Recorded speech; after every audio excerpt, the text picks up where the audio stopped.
Bonjour et bienvenue dans ce 6e numéro de Cannes Yama Khan. Dans Cannes Yama Khan aujourd'hui, un retour sur la Cannes 82 organisée en Libye. Nouveau rendez-vous manqué avec la Cannes pour les Lions de l'Atlas qui restait pourtant sur une 3e place 2 ans auparavant au Nigeria. Et sera notre invité aujourd'hui justement le meilleur buteur de la sélection marocaine lors de cette Cannes au Nigeria, Khalid El-Biad, avec ses 3 réalisations. Cannes Yama Khan, c'est parti.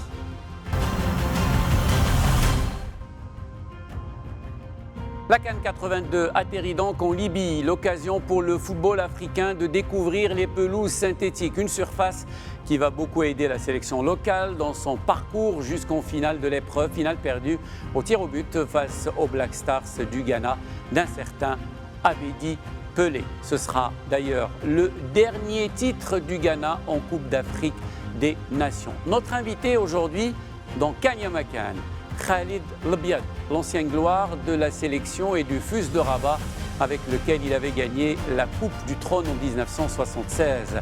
Khalid El-Biad nous raconte son histoire avec la Cannes et notamment cette édition 80 au Nigeria où il avait particulièrement brillé en inscrivant 3 buts lors de ce tournoi. Khalid El-Biad.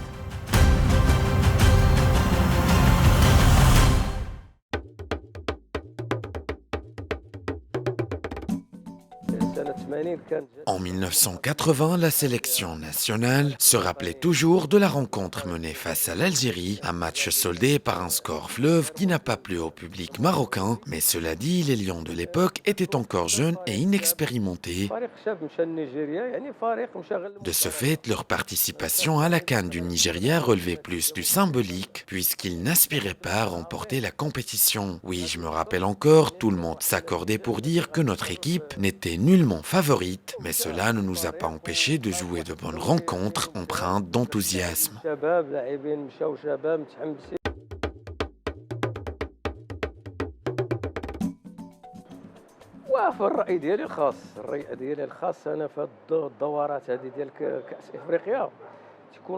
À mon avis, toutes les équipes disposent de la même chance. On ne saurait parler de grande ou de petite équipe. À l'époque, nous étions jeunes et inexpérimentés, et pourtant on a été surprenants et efficaces.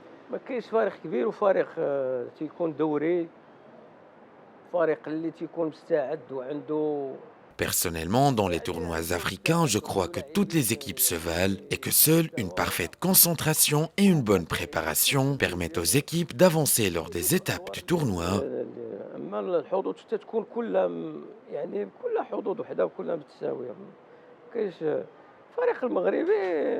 La sélection marocaine dispose en effet de bons éléments, d'internationaux et de nationaux expérimentés. Toutefois, cela ne veut pas dire que ça leur confère un statut de favori.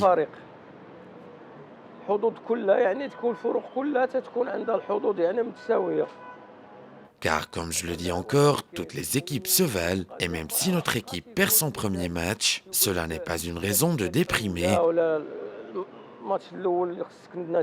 Car comme on l'a vu à maintes reprises, on peut aussi bien perdre le premier match et finir par remporter le tournoi. L'ancienne gloire de la sélection et du FUS de Rabat, Khalid El-Biad. C'est la fin de cette édition de Cannes Yama Khan. On se donne rendez-vous demain avec un nouveau numéro et une nouvelle page de la fabuleuse histoire de la Coupe d'Afrique des Nations. À demain.